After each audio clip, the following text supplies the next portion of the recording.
My parents kicked me out at 18 and said be grateful we fed you. The cardboard boxes sat on my bed like tombstones. 3 of them. That's apparently all my 18 years of existence amounted to in my parents' eyes. You have until 6 p.m., my mother, Linda, said from the doorway, her arms crossed like she was discussing taking out the trash. We already converted your room into Dad's home office. I stared at her, still processing what had happened an hour earlier. I'd walked into the kitchen after my graduation ceremony, diploma still in my hand, expecting maybe a cake or at least a congratulations. Instead, I got the speech. Jason, you're 18 now, my father, Robert, had announced without looking up from his newspaper. Time to make your own way. We've done our job. What do you mean? I'd asked, though something cold was already forming in my stomach. We mean you're an adult now, Linda chimed in, wiping down counters that were already clean. We fed you, clothed you, kept a roof over your head for 18 years. Time for you to do the same for yourself. But I was going to start a community college in the fall. We talked about this. Robert finally looked up, his face as emotionless as ever. With what money? You think we're running a charity here? You want college, you pay for it. You want food, you buy it. You want a place to live, you rent it. I don't understand. I just graduated. I don't even have a job yet. Then you better find one fast, Linda interrupted. Be grateful we fed you this long. Some parents aren't as generous. Generous. The word hit me like a slap. 18 years of the bare minimum, generic cereal, thrift store clothes, a bedroom barely bigger than a closet, and they called it generous. Now, cramming my life into 3 boxes, I could hear them downstairs discussing paint colors for Robert's office. They'd clearly been planning this for weeks, maybe months. While I'd been studying for finals and preparing for graduation, they'd been preparing to erase me from their lives. My hands shook as I folded my clothes. I had $247 in my savings account from my part-time job at the grocery store. No car, they'd always said I could use theirs when needed, but apparently that privilege expired at midnight on my 18th birthday. No friends' couches to crash on, I'd been too busy working and studying to maintain close friendships. The diploma lay on my dresser, still in its cheap plastic sleeve. Valedictorian. 4 years of perfect attendance. Academic achievement awards. None of it mattered to them. I was just another bill they could finally stop paying. Jason. Linda's voice carried up the stairs. 5:30. You need to wrap this up. I grabbed the diploma and shoved it into the last box. As I carried them downstairs, I passed Robert measuring the walls of what used to be my room. Good luck out there, he said without looking at me. You'll figure it out. Everyone does. Linda was waiting by the front door, holding it open like she couldn't wait for me to leave. Remember what we taught you about hard work and responsibility. You'll thank us someday. I stood on the porch with my 3 boxes, watching the door close behind me. The evening air felt different somehow, thinner, colder. In the distance, I could hear other families celebrating graduation, barbecues and laughter carrying on the breeze. I picked up my boxes and started walking toward town. I had no idea where I was going, but I knew one thing with absolute certainty, I'd never forget this moment. The Salvation Army shelter on Pine Street had a waiting list 3 weeks long. The YMCA was full. The homeless shelter downtown had a bed, but only if I could prove I'd been living on the streets for at least 72 hours. Catch 22 at its finest. By 9 p.m., my arms were screaming from carrying the boxes 6 miles through town. I'd stopped at every motel, even the sketchy one with the flickering neon sign, but the cheapest room was $89 a night. At that rate, my $247 would last exactly 2.5 days. I ended up in a 24-hour McDonald's on 3rd Avenue, nursing a small coffee and trying to look like I belonged. The manager, a tired-looking woman named Carol according to her name tag, kept glancing at my boxes stacked in the corner booth. Honey, you can't sleep here, she said around 11 p.m., her voice not unkind. Corporate policy. I'm not sleeping. Just thinking. She studied my face under the harsh fluorescent lights. How old are you? 18. As of 3 months ago. The bitter edge in my voice surprised even me. Carol sighed and refilled my coffee without charging. Look, I get off at 6 a.m. There's a construction crew that comes in every morning at 5:30, Rodriguez and Sons. They're always complaining about needing day laborers. You look strong enough. I nodded gratefully. Thank you. Don't thank me yet. Miguel Rodriguez works his guys hard, but he pays cash daily. Might be your best shot at fast money. The night crawled by. Every hour, a different employee would check on me, making sure I wasn't actually sleeping. I spent the time writing on napkins, a plan, a budget, anything to make this feel manageable. By my calculations, if I could make $100 a day doing construction, I could afford a weekly motel room for $280 and still have money for food. It wasn't sustainable long-term, but it was survival. At 5:35 a.m., Miguel Rodriguez walked in like he owned the place. Late 50s, work boots that had seen serious miles, and hands that told stories of decades in construction. He ordered black coffee and 3 breakfast burritos. You the kid Carol mentioned, he asked, looking me up and down. Yes, sir. Jason. I'm looking for work. Ever done construction? No, sir, but I learn fast and I work hard. Miguel snorted. Everyone says that. You got steel-toed boots. My heart sank. No, sir. Figured. What size? 10.5. He pulled out a worn notebook and scribbled something. There's a Goodwill on Market Street. Opens at 8 a.m. Find boots, work gloves, and long pants, no shorts on my sights. Cost you maybe $20 total. Meet me at the address I'm writing down by 9 a.m. sharp. We're doing demo work on an old warehouse. It's dirty, it's hard, and it's hot. $50 for the day, cash. He tore out the page and handed it to me. Fair warning, kid, most college boys don't last past lunch. Something tells me you ain't most college boys, though. No, sir. I'm not. Good. See you at 9. Don't be late. As he walked out with his breakfast, I stared at the address. $50. One day at a time. I could do this. At 7:45 a.m., I was standing outside Goodwill with my boxes, waiting for them to open. The morning felt different than the night before, still scary, still uncertain, but now I had a plan. My parents thought they'd broken me. They had no idea what they'd actually done. They'd set me free. The work boots were a size too big and had a hole in the left toe, but they were steel-toed and only cost me $8. The work gloves were another $3. I found a pair of thick cargo pants for $5, bringing my total to $16. My savings account balance, $231. Miguel's crew was already unloading tools when I arrived at 8:57 a.m. The warehouse loomed behind them like a concrete mountain, its windows boarded up and graffiti covering every accessible surface. You made it, Miguel said, sounding genuinely surprised. Good. Boys, this is Jason. He's green, but he's here. That's more than I can say for Rodriguez Jr., who's apparently too hungover to work today. The other men, Carlos, Tommy, and an older guy everyone called Pops, looked me over with the kind of skepticism reserved for tourists claiming they could handle local hiking trails. What are we tearing out today, boss? Carlos asked, hefting a sledgehammer like it weighed nothing. Everything. Drywall, old electrical, plumbing fixtures. City wants it stripped to the bones before the new owners take possession. Miguel handed me a crowbar and a dust mask. Jason, you're with me. I'll show you how to pull drywall without bringing the whole ceiling down. The next 8 hours redefined my understanding of physical exhaustion. Drywall dust coated every inch of my skin. My hands, even with the gloves, developed blisters that burst and formed calluses in real time. The oversized boots gave me blisters on both heels that bled through my socks. But I didn't quit. Even when Carlos started a pool on what time I'd tap out, Tommy bet 11 a.m., Pops generously gave me until 2 p.m., I kept swinging that crowbar. Even when my shoulders screamed and my lower back felt like it was on fire, I kept loading debris into wheelbarrows and hauling it to the dumpster. At lunch, while the other guys went to a food truck, I ate the apple and sleeve of crackers I'd grabbed from McDonald's that morning. Miguel noticed but didn't say anything until the others were out of earshot. You got a place to stay tonight? He asked quietly. I considered lying, but something about his weathered face made me tell the truth. Working on it. He nodded slowly. My sister runs a boarding house on Elm Street. Clean rooms, fair prices. Tell her I sent you, she might cut you a deal. Thank you, Mr. Rodriguez. I appreciate. Miguel. And don't thank me yet. You still got 4 hours left, and this afternoon we're pulling up the old flooring. That's where the real work starts. He wasn't exaggerating. The flooring was layers of linoleum over hardwood over more linoleum, all glued down with adhesive that had apparently been designed to survive nuclear war. By 5 p.m., my entire body was one continuous ache. But when Miguel pressed $50 cash into my palm, it felt like winning the lottery. You did good today, Jason. Real good. You want to come back tomorrow? Yes, sir. Miguel. Absolutely. Same time, same place. We're starting on the upstairs tomorrow, that's where the fun really begins. Miguel's sister, Maria, ran her boarding house like a benevolent dictator. The room was 10 feet by 12 feet with a single bed, a small dresser, and a window that actually opened. Shared bathroom down the hall, no kitchen privileges, but she allowed a mini fridge and hot plate. $60 a week, first week in advance. Miguel says you're good people, she said, counting my money. That's worth something around here. You cause trouble, you're gone. You keep your room clean and don't disturb my other tenants, we'll get along fine. That night, lying on sheets that smelled like industrial detergent instead of fabric softener, I did the math. $50 a day, 5 days a week meant $250 weekly. Minus $60 for rent and maybe $40 for food, I could save $150 a week. In a year, that was nearly $8,000. Enough to start college. Enough to build something. My parents had given me scraps and called it generosity. I was going to turn those scraps into something they never imagined possible. The fantasy lasted exactly 3 weeks. Miguel's warehouse job ended on a Friday, and by Monday morning I was back to square one. Construction work, I learned, was feast or famine. Some weeks Miguel had 3 projects running simultaneously. Other weeks, like this one, the permits were held up and the weather was too bad for outdoor work.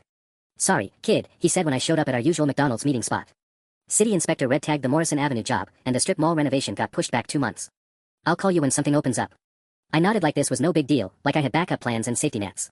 The truth was, I had exactly $87 left after paying Maria for my second week of rent, and the construction crew had been my only income source. The job hunt was humbling in ways I hadn't expected. Every application asked for a permanent address. I had one now, but 847, Elm Street, room 3B didn't exactly scream, stable employee, to potential employers.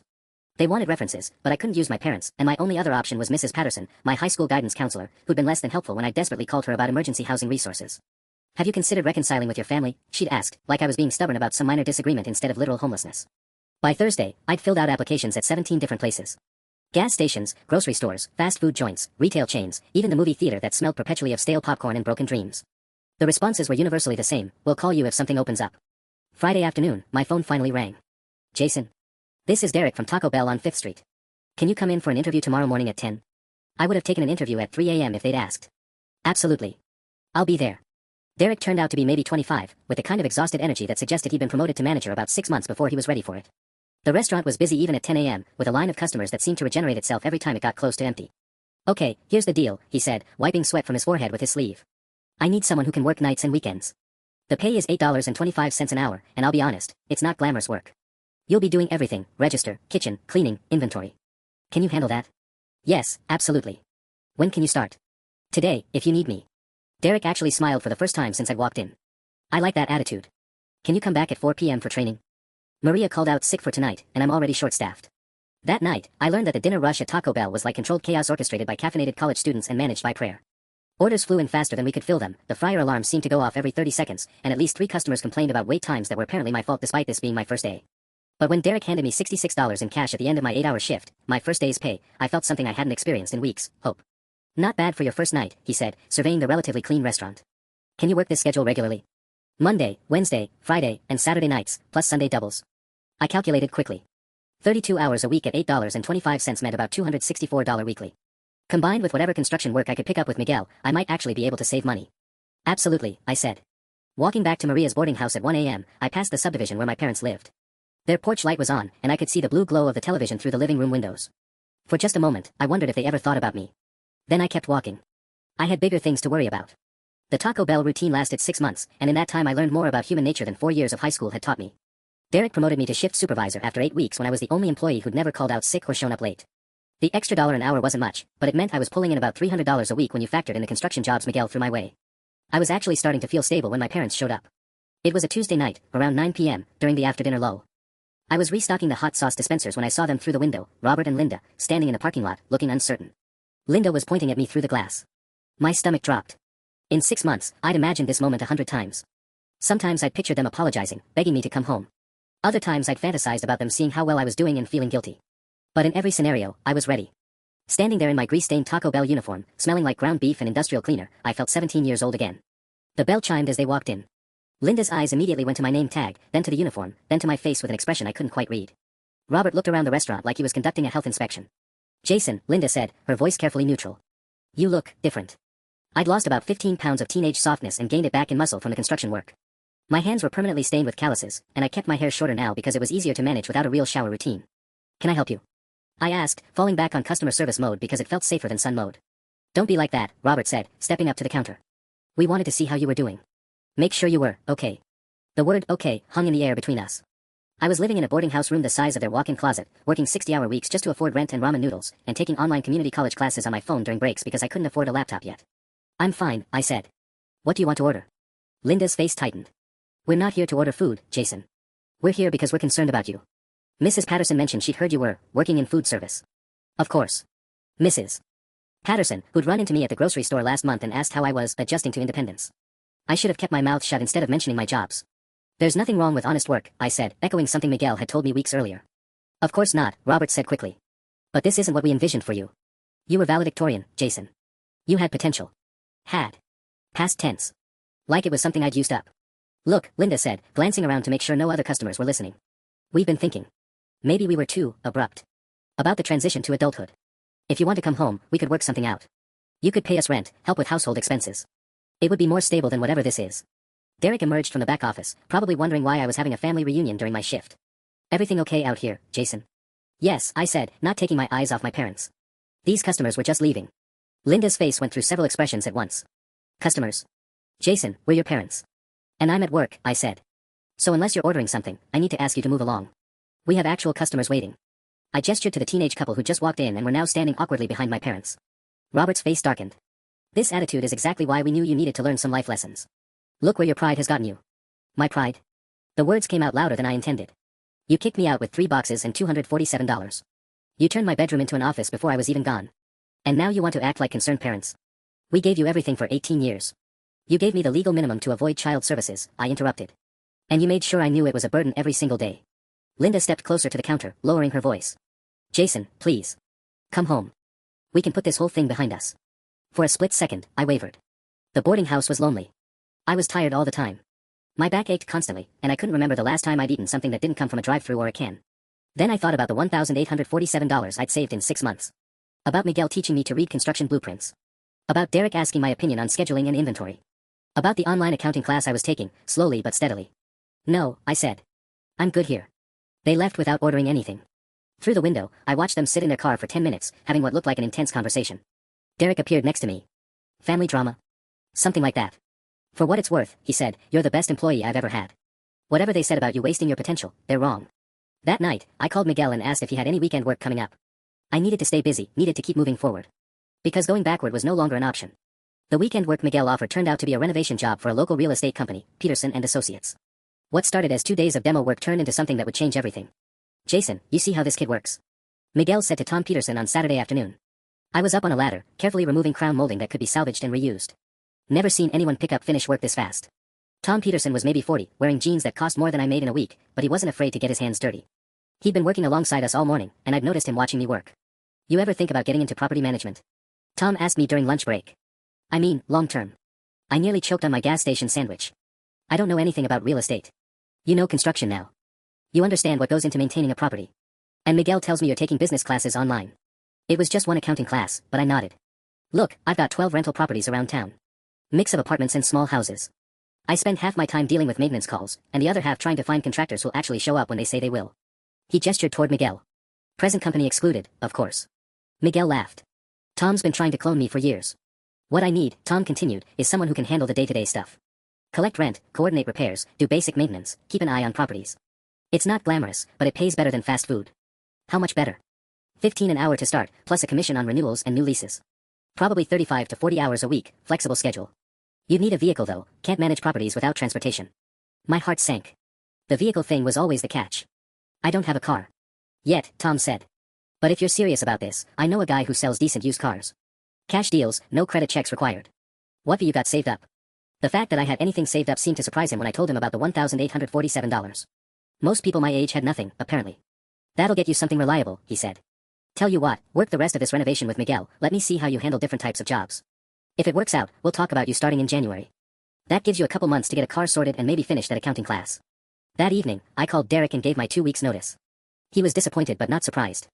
I figured you wouldn't stay forever, he said. You're different from most people who work here. Got that look like you're planning something bigger. The car hunt consumed every spare moment over the next 2 weeks. Miguel's guy who sells decent used cars turned out to be his brother-in-law Eddie, who ran a small lot behind his auto repair shop. The cars weren't pretty, but Eddie guaranteed they'd run. This one here, Eddie said, patting the hood of a 1998 Honda Civic with 187,000 miles and a dent in the passenger door. Runs good, decent gas mileage. Previous owner was an old lady who only drove it to church and the grocery store. How much? For you. Miguel's boy. $1,500. That includes fixing the air conditioning and getting you through state inspection. It was most of my savings, but Tom was right, I couldn't manage properties without wheels. The Civic wasn't much to look at, but when Eddie handed me the keys, it felt like freedom.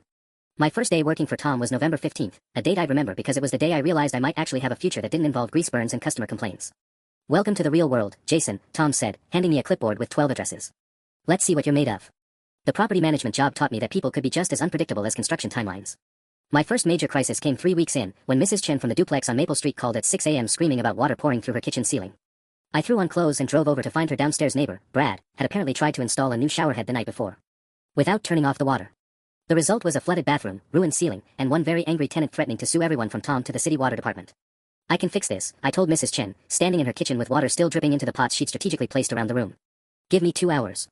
The truth was, I had no idea if I could fix it, but I called Miguel. Drywall replacement and paint job, he said after I described the damage. 600 in materials, maybe 8 hours of work if you help me. Can your boss cover it?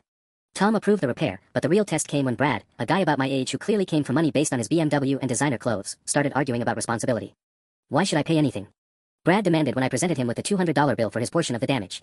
The pipes are old. This would have happened eventually. Because you caused it, I said simply. And your lease clearly states you're responsible for damage caused by unauthorized modifications or repairs. I'm not paying. My dad's a lawyer. 6 months ago, that threat would have sent me scrambling.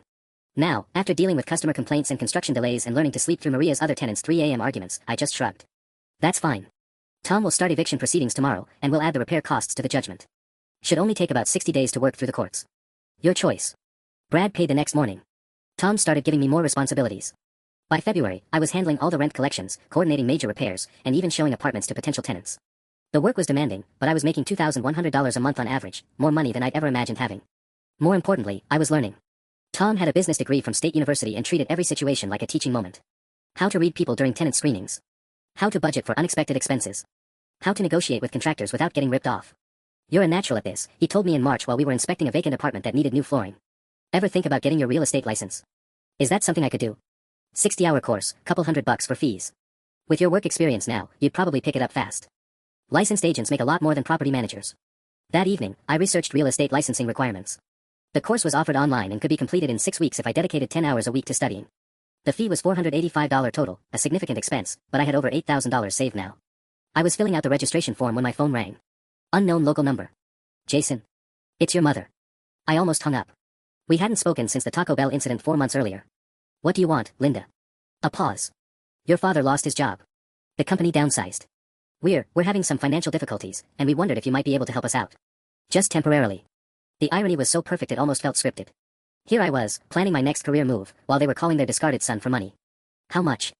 I asked, curious despite myself. Just a few thousand. To catch up on the mortgage. We wouldn't ask if it wasn't serious. I looked around my small boarding house room, at the real estate textbook I'd already ordered, at the bank statement showing months of careful saving. I'll think about it, I said, and hung up. But I already knew my answer. I didn't call them back for 2 weeks. Every time I thought about it, I'd remember standing on their porch with 3 cardboard boxes, watching the door close behind me. But curiosity eventually won out. When I finally drove to their house on a Saturday afternoon, I almost didn't recognize the place. The lawn needed cutting, the flower beds Linda had always obsessed over were full of weeds, and there was a stack of newspapers piling up on the front steps like nobody cared anymore. Robert answered the door looking like he'd aged 5 years in the 8 months since I'd seen him. His hair was grayer, his face more lined, and he was wearing a ratty t-shirt I'd never seen before instead of his usual polo shirts. Jason, he said, stepping back to let me in. Thank you for coming. The house felt different too. Smaller somehow, and stuffier. The carpet looked worn, and I noticed water stains on the ceiling in the hallway that definitely hadn't been there before. Linda emerged from the kitchen, and the change in her was even more dramatic. She'd always been meticulous about her appearance, but now her hair needed touching up at the roots and her clothes looked like she'd been wearing them for days. We appreciate you considering helping us, she said, gesturing toward the living room. Please, sit down. The couch sagged more than I remembered. I stayed standing. How much do you need? I asked directly. Robert cleared his throat. The mortgage payment is $1,847 a month. We're 3 months behind, so that's $5,541 just to catch up. Then there's the utility bills, credit card minimums. Probably $8,000 total, Linda added quietly. We've been trying to refinance, but Robert's unemployment doesn't count as income, and my part-time hours at the dental office aren't enough to qualify on their own. $8,000. I had exactly $8,247 in my savings account. They were asking for nearly everything I'd worked for. What happened to your emergency fund? I asked. You always told me how important it was to save for unexpected expenses. They exchanged a look that told me everything. There had never been an emergency fund. All those lectures about responsibility and planning ahead, and they'd been living paycheck to paycheck just like everyone else. We had some investments that didn't work out, Robert said finally. And when the company laid me off, we lost my health insurance. Linda had some medical expenses. What kind of medical expenses? Nothing serious, Linda said quickly. Just some tests and procedures. Everything's fine now. But the way she said it, the way Robert looked at the floor, told me it was more than that. Whatever had happened, it had cost them enough to wipe out whatever savings they'd had. I've been looking for work, Robert continued. But it's tough out there for someone my age. Most places want younger employees who'll work for less money. I almost laughed at the irony. Here was the man who'd kicked me out for being a burden, complaining about age discrimination in the job market. What about the home office? I asked. The room that used to be mine. What about it? You could rent it out. Get a roommate to help with expenses. Linda's face went through several expressions. We don't really want strangers living in our house. But you wanted your 18-year-old son living on the streets. The silence stretched uncomfortably. Finally, Robert spoke up. Look, Jason, we know we made some mistakes with how we handled your transition to adulthood. Maybe we were too harsh. But we're family, and family helps each other out during tough times. Family. The word sat heavy in the air between us. I'll think about it, I said, heading toward the door. How long do we have? Linda called after me. The bank said they'll start foreclosure proceedings if we don't bring the mortgage current by the end of next week. I said I'll think about it. I knew what my answer would be, but they could wait a few more days. After all, I'd learned the value of patience from the very best teachers. I spent that evening driving around town in my Honda Civic, thinking about the meeting with my parents. $8,000. 3 years ago, that would have been an impossible sum. Now it represented months of careful saving, of choosing ramen over real meals, of living in a 10 by 12 room while building something bigger. My phone buzzed with a text from Tom, coffee tomorrow morning. Want to discuss the Morrison property opportunity. The Morrison property was a foreclosed duplex the bank was selling at auction. Tom had been eyeing it for weeks, talking about how we could renovate it and turn it into premium rentals. He'd mentioned possibly bringing me in as a partner if I was interested in expanding beyond property management. Another text, this one from Miguel, got a big commercial job starting next month. 3-week timeline, good pay. You interested in weekend work? Then a third message, from an unknown number, Jason, this is your father. Please call us tonight. The situation is getting worse. I turned off my phone and drove to the diner on Highway 9, the one that stayed open late and served coffee strong enough to strip paint. I needed to think without interruption. The waitress, a woman about Linda's age with kind eyes and comfortable shoes, refilled my cup without being asked. Her name tag read Dolores. You look like you got the weight of the world on your shoulders, honey, she said. Something like that. Well, I found that most problems look smaller after a good night's sleep and a decent breakfast. You eating anything? I ordered eggs and toast, partly because I was hungry and partly because Dolores seemed like the kind of person who worried if you didn't eat. While I waited for the food, I did math on napkins again, a habit I developed during those first desperate weeks. 8,000 to my parents meant they'd keep their house, at least temporarily. But Robert was 53 and had been out of work for months. Even if they avoided foreclosure now, what happened when he couldn't find a job that paid what he used to make? What happened when Linda's part-time hours got cut, or when another medical emergency hit? 8,000 to me meant the Morrison property partnership was off the table. It meant delaying my real estate license. It meant starting over financially, just when I was beginning to build real momentum. But there was something else, something that bothered me more than the money. When my phone rang at 11:47 p.m., I almost didn't answer. But Linda's name on the caller ID made me curious enough to pick up. Jason. Her voice was shaky, different from this afternoon. I need to tell you something. About why your father really lost his job. I waited. He wasn't laid off, she continued. He was fired. For stealing from the company expense account. It wasn't much, just a few hundred here and there over several months. But they found out during an audit. The diner suddenly felt too quiet. Even Dolores had disappeared into the back. Why are you telling me this? Because you deserve to know the truth before you decide whether to help us. And because. Her voice broke slightly. Because I saw how you looked at us today. Like we were strangers asking for a handout. I guess we are, aren't we? Linda. We weren't good parents, Jason. We did the minimum and convinced ourselves it was enough. We told you to be grateful for food and shelter while we took vacations you never got to go on. We bought ourselves things we wanted while you wore thrift store clothes to school. I closed my eyes, remembering those vacations. The locked door policy when they got home, the refrigerator full of restaurant leftovers I wasn't allowed to touch, the stories about hotels and room service while I ate cereal for dinner. The medical expenses weren't mine, she whispered. They were gambling debts. Your father's been playing online poker for 2 years. We lost everything. The napkin with my calculations suddenly seemed insignificant. I have to go, I said. Jason, wait. I hung up and stared out the diner window at the empty parking lot. Everything I thought I knew about their situation had just changed. But somehow, it made my decision easier. The next morning, I met Tom at the coffee shop on Main Street, the same place where Miguel had first offered me construction work almost a year ago. The irony wasn't lost on me. You look like hell, Tom said, sliding a black coffee across the table. Everything okay? I'd been up most of the night, staring at the ceiling of my boarding house room, thinking about Linda's confession. Gambling debts. Theft. 2 years of lies while they lived beyond their means and then had the audacity to lecture me about responsibility. Family stuff, I said, taking a sip of coffee that tasted like burnt regret. Well, hopefully this will cheer you up. Tom pulled out a folder thick with documents. I talked to my banker yesterday about the Morrison property. The auction's been moved up to this Friday, and he thinks we can get it for $60,000 if we come in with a cash offer. $60,000. My $8,000 savings would be my portion of the down payment for a partnership that could set me up for life. The duplex was in a good neighborhood, had solid bones despite needing cosmetic work, and would rent for $1,200 per unit once renovated. Tom, I need to ask you something, I said. If I can't come up with my share right now, would you consider bringing me in later? Maybe I could earn my partnership through sweat equity. His face fell slightly. Jason, I've got 3 other investors interested if you're not ready. This is a time-sensitive opportunity. I understand. Just, give me until Thursday to figure things out. Of course. But I'll need a definitive answer by then. After Tom left, I sat in the coffee shop for another hour, watching the morning rush of people heading to jobs they probably hated, driving cars they couldn't afford, living lives they'd never really chosen. A year ago, I would have been one of them, except I wouldn't have even had the car. My phone buzzed constantly. Robert calling every 30 minutes. Linda texting apologies and explanations. Even a voicemail from someone claiming to be their mortgage broker, asking me to call about payment arrangements. I turned off the phone and drove to work. The Riverside apartments needed my attention anyway. Mrs. Patterson in 3B, not the guidance counselor, different Patterson, had called about her garbage disposal, and the new tenants in 1A were complaining about noise from the upstairs unit. Normal problems with normal solutions. It was almost 2 p.m. when I saw the familiar car in the parking lot. Robert's silver Buick, parked crooked across 2 spaces like he'd been in a hurry.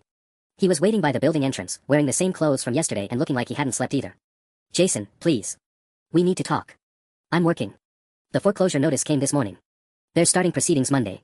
We have 72 hours to bring the loan current or we lose everything. Everything. The word hung between us like a challenge. Their everything was a house with a mortgage they couldn't afford and furniture they'd probably financed. My everything was potential, real estate license, business partnership, a future I was building one careful decision at a time. I know what Linda told you last night, Robert continued, his voice barely above a whisper. About the gambling, about why I really got fired. She wasn't supposed to tell you that. Because you wanted to keep lying. Because I was ashamed. His shoulders sagged. I've made terrible choices, Jason. But losing the house won't just hurt us. It'll destroy Linda. She's been taking anxiety medication since this started, barely eating, barely sleeping. I thought about the Morrison property. About Tom's deadline.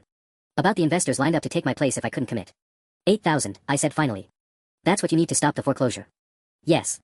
And I swear to you, we'll pay it back. Every penny. I almost laughed. With what money? You're unemployed and unemployable. Linda works part-time at a dental office. You don't have assets to sell or family to borrow from. We'll figure something out. The same magical thinking that had led to 2 years of gambling losses and expense account theft. Some people never learned. But as I looked at my father, really looked at him for the first time in months, I saw something I'd never noticed before. He looked exactly like I had that first night at McDonald's, desperate and scared and trying to hold on to dignity while his world collapsed.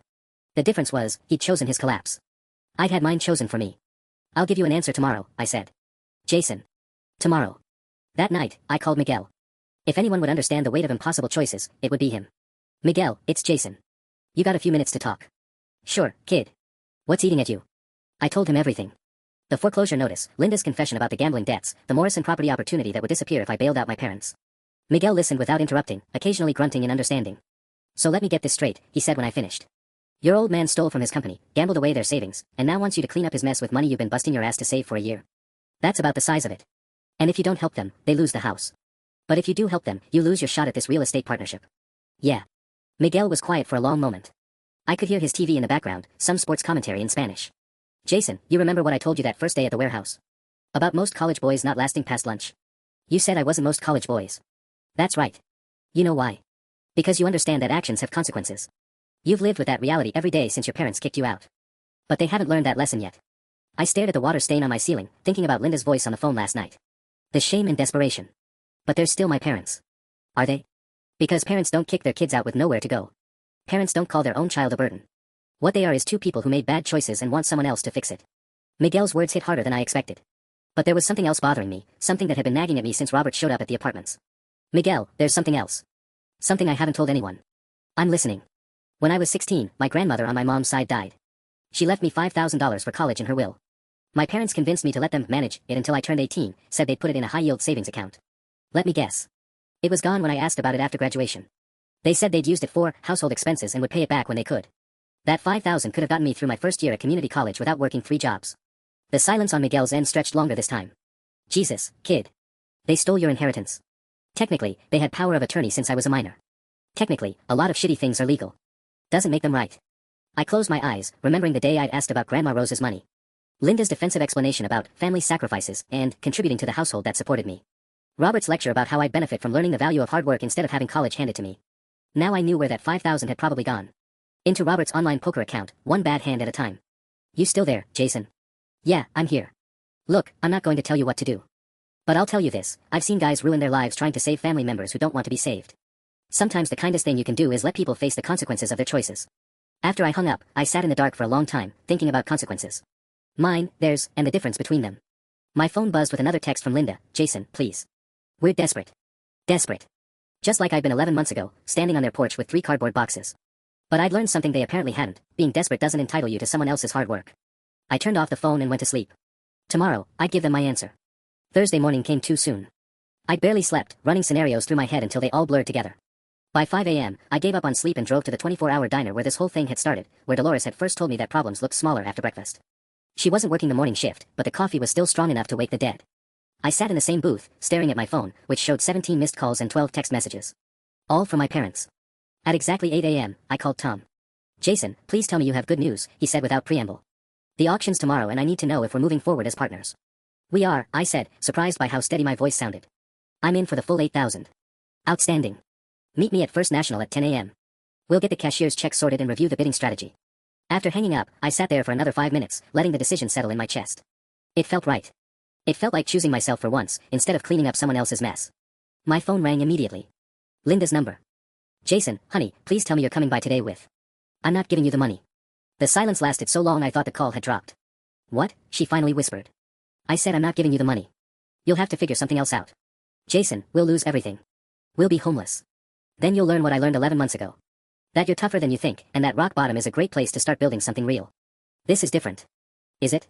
Because you stole my inheritance money for Dad's gambling habit. Because you kicked me out for being a financial burden while you were racking up debt you couldn't pay. Because even now, you're not taking responsibility. You're just looking for someone else to fix it. I could hear her crying now, but it didn't move me the way I thought it would. We're your parents, she said through the tears. No, I said quietly. Parents don't abandon their kids. Parents don't steal their inheritance. Parents don't call their own child asking for money while refusing to admit they caused their own problems. You're just two people who fed me for 18 years and think that makes you family. Jason, please. Your father's talking about desperate measures. I'm scared what he might do. The emotional manipulation was so transparent it almost impressed me. Almost. Linda, if Robert is threatening to hurt himself, call 911. If he's threatening to hurt someone else, definitely call 911. But don't call me asking for money and pretend it's about saving his life. You've changed, she said, her voice shifting from pleading to bitter. This isn't the son we raised. You're right, I said. The son you raised would have handed over every penny and apologized for not having more. But that son died on your front porch with 3 cardboard boxes and $247. The man I am now knows better. I hung up and turned off my phone. At 9:45 a.m., I walked into First National Bank with a cashier's check request for $8,000. Tomorrow, Tom and I would own a duplex with enough potential to set me up for the next phase of my life. My parents would figure out their own next phase. Or they wouldn't. Either way, it was no longer my problem to solve. The Morrison property auction was scheduled for 10 a.m. Friday morning on the courthouse steps. Tom and I arrived at 9:30 with our cashier's check and bidding strategy, only to find 12 other potential buyers clustered around the auctioneer's table. More competition than I expected, Tom muttered, scanning the crowd. That guy in the blue suit is Davidson from Pinnacle Properties. The woman with the clipboard is Sarah Chen, she flips houses for a living. This might go higher than $60,000. My stomach tightened. We had exactly $60,000 between us, Tom's $52,000 and my $8,000. No room for a bidding war. Jason Murphy. I turned to find a sheriff's deputy standing behind me, holding an official-looking document. Yes. You've been served. He handed me a folded paper and walked away. Tom frowned as I unfolded it. What is that? The header read, Emergency Petition for Financial Elder Abuse, in bold letters. My name was listed as the defendant. Robert and Linda Murphy were listed as petitioners, claiming I had manipulated and coerced them into financial dependence, then maliciously withheld essential support during a medical and financial crisis.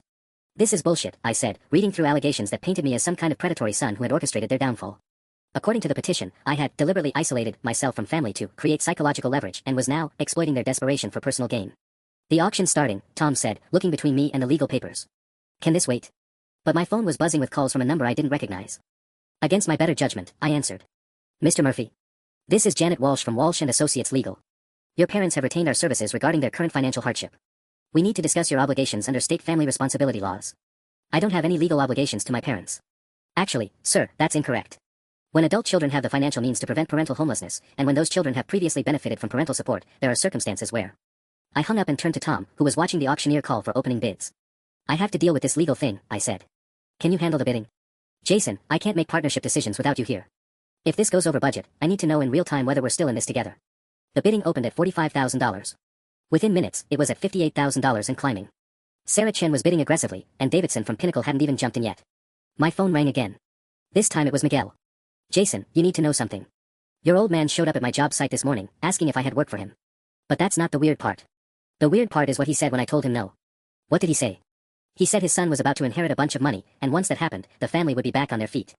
Then he asked if I knew anything about your business dealings. My blood went cold. What kind of business dealings? He seemed to think you had some kind of real estate deal happening. Kept asking if you'd mentioned any property purchases, any partnerships. Kid, I think your parents are planning something. The auctioneer called out $62,000. Tom caught my eye and shook his head slightly. We were already over budget.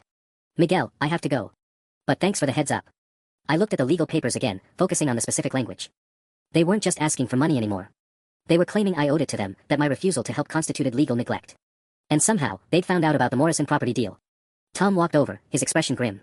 Property sold for $67,000 to Pinnacle. We're out. The investment opportunity I'd sacrificed my parents' bailout money for had just evaporated. But looking at the legal petition in my hands, I realized that might be the least of my problems. Tom, I need a lawyer. Know any good ones? What kind of trouble are we talking about? I showed him the papers. His face darkened as he read. Jesus, Jason. Your parents are claiming financial elder abuse. That's a felony if they can make it stick. The law office of Patricia Hendricks occupied the third floor of a converted Victorian house downtown, the kind of place that charged by the hour for advice I probably couldn't afford. But Tom had insisted she was the best family attorney in the county, and given that my parents were apparently trying to have me arrested for elder abuse, I figured this wasn't the time to shop for bargains. Financial elder abuse claims are serious, Patricia said, reviewing the petition while I sat across from her mahogany desk trying not to calculate how much this consultation was costing me. But this particular filing has some unusual elements that work in your favor. She was maybe 55, with graying hair pulled back severely and the kind of sharp eyes that suggested she'd seen every variety of family dysfunction imaginable. Such as? Well, for starters, your parents are claiming you manipulated them into financial dependence. But according to their own timeline, they kicked you out 11 months ago with virtually no support. Hard to argue manipulation when they severed the relationship. Patricia flipped to the second page. They're also claiming you have a legal obligation to prevent their homelessness under state family responsibility laws. Those laws do exist, but they require proof that the adult child has significant assets and that the parents are genuinely indigent through no fault of their own. What counts as significant assets? Generally, we're talking about people with substantial wealth, six-figure incomes, multiple properties, investment portfolios. A 19-year-old with $8,000 in savings doesn't typically qualify. She looked up from the papers. Though I noticed they seem to know about your recent financial activities. The petition mentions undisclosed real estate investments and concealed business partnerships. My stomach dropped. How would they know about the Morrison property deal? That's an excellent question. Have you told anyone besides your business partner about the specifics? I thought back through the last few days. Tom, Miguel, the bank. The mortgage broker who called me. Someone claiming to represent my parents, asking about payment arrangements. I never called them back. Patricia made a note. Sounds like they're fishing for information to support their case. The more assets they can claim you have, the stronger their argument becomes. My phone buzzed with a text from an unknown number. Jason, this is your cousin Derek from Portland. Your mom asked me to reach out. Families should stick together during hard times. Call me. Derek from Portland. I had exactly 0 cousins named Derek, in Portland or anywhere else. Ms. Hendricks, they're still trying to contact me through fake numbers. What should I do? Document everything, but don't respond. Any communication from this point forward should go through attorneys. She closed the file. Here's what I recommend. We file a response denying all allegations and include evidence of their abandonment when you were 18. Bank records showing your financial independence, employment history, documentation of your living situation. We turn this from a story about a wealthy son neglecting his parents into a story about parents who abandoned their child and now want to benefit from his success. How much is this going to cost? Retainer is $3,000. If we can get this dismissed quickly, that should cover it. If they actually push it to trial. She shrugged. Could be $10,000 or more. $3,000. Nearly half of what remained after the failed Morrison property bid. Even if I won, this legal battle would wipe out months of careful saving. Patricia must have seen the calculation in my face. Jason, I know it's expensive. But if they succeed with this petition, you could be court-ordered to provide ongoing financial support. Plus, you'd have a criminal record that would affect employment, housing, everything. This is an investment in your future. I signed the retainer agreement and wrote her a check, watching my bank balance shrink to $4,247. Outside her office, I sat in my Honda Civic and called Tom. The Morrison deal falling through might have been lucky, I told him. If my parents knew about it, they could have claimed it as evidence that I have money to spare. How did they find out? I don't know, but they're building a case. My lawyer thinks we can beat it, but it's going to cost me most of my remaining savings. Tom was quiet for a moment. Jason, I might have another opportunity coming up. Smaller property, less money down. But we'd need to move fast, before this legal thing gets complicated. As he described a small rental house that would be coming on the market next week, I watched my parents' car drive slowly past the law office. Linda was in the passenger seat, staring directly at me through my windshield. They'd found me here, at my lawyer's office, 90 minutes after I'd been served papers. This wasn't just about money anymore. This was war. The hearing was scheduled for 9 a.m. on a Tuesday morning in Judge Morrison's courtroom. Yes, the same Morrison as the property deal, which felt like the universe having a sense of humor about my situation. Patricia had spent 2 weeks building our defense, gathering bank records, employment documentation, and witness statements from Miguel, Tom, and even Derek from Taco Bell. Remember, she told me as we walked up the courthouse steps, let me do the talking. Your parents' attorney is going to try to paint you as vindictive and greedy. Don't take the bait. Inside, Robert and Linda sat with their lawyer, a man in an expensive suit who looked like he charged more per hour than I'd made in my first month of construction work. They'd clearly found money somewhere for legal representation, which made their claims of destitution seem questionable. Linda looked different, thinner, older, wearing what was obviously a carefully chosen, struggling elderly woman outfit. Robert had the defeated posture of someone playing the victim. Neither of them looked at me as I sat down. Judge Morrison was a no-nonsense woman in her 60s who'd clearly heard every sob story imaginable. She reviewed the case files with the speed of someone who had 30 other cases to get through that day. Counselor Walsh, she said to my parents' attorney, present your case. For the next 20 minutes, Walsh painted a picture of cruel, calculating abandonment. According to his version, I was a wealthy young man who deliberately isolated myself to avoid family obligations, then heartlessly refused to help when my parents faced homelessness due to unexpected medical expenses and job market discrimination. Your Honor, the defendant has assets exceeding $15,000 and a thriving real estate business, Walsh claimed. He has the clear means to prevent his parents' homelessness but chooses not to out of spite for normal parental discipline during his adolescence. Patricia stood up for our response, and I watched my parents' faces as she methodically destroyed their narrative. Your Honor, the petitioners kicked their 18-year-old son out with 3 boxes and $247, immediately converting his bedroom to an office. Mr. Murphy has bank records showing he's earned every dollar through employment at Taco Bell, construction work, and property management. His total assets are $4,200, hardly the wealth described by opposing counsel. She presented the evidence systematically, my rental receipts from Maria's boarding house, pay stubs from Derek, time sheets from Miguel, Tom's employment verification. Then came the documents that made Robert shift uncomfortably in his chair. Furthermore, Your Honor, the petitioner's financial crisis stems not from medical expenses, but from gambling debts and theft. Mr. Robert Murphy was terminated for embezzlement, not laid off due to downsizing. The family's savings were lost to online gambling, not medical bills. Patricia placed a stack of bank records on the judge's bench. These show systematic withdrawals to poker websites totaling $47,000 over 18 months. Additionally, they appropriated their son's $5,000 inheritance from his grandmother without consent. The courtroom was completely silent. Linda was crying now, but not the performative tears from earlier. These looked like shame. Judge Morrison reviewed the bank records, her expression growing harder with each page. Mr. Walsh, your clients appear to have misrepresented several material facts. The defendant was abandoned as a minor, supported himself through legitimate employment, and has limited assets. Meanwhile, your clients created their financial crisis through gambling and theft. She looked directly at Robert and Linda. You kicked your son out at 18, stole his inheritance, and now demand he fund your mistakes. This petition is without merit and borders on harassment. The gavel came down with finality. Case dismissed. Furthermore, I'm issuing a restraining order prohibiting the petitioners from contacting the defendant for any reason.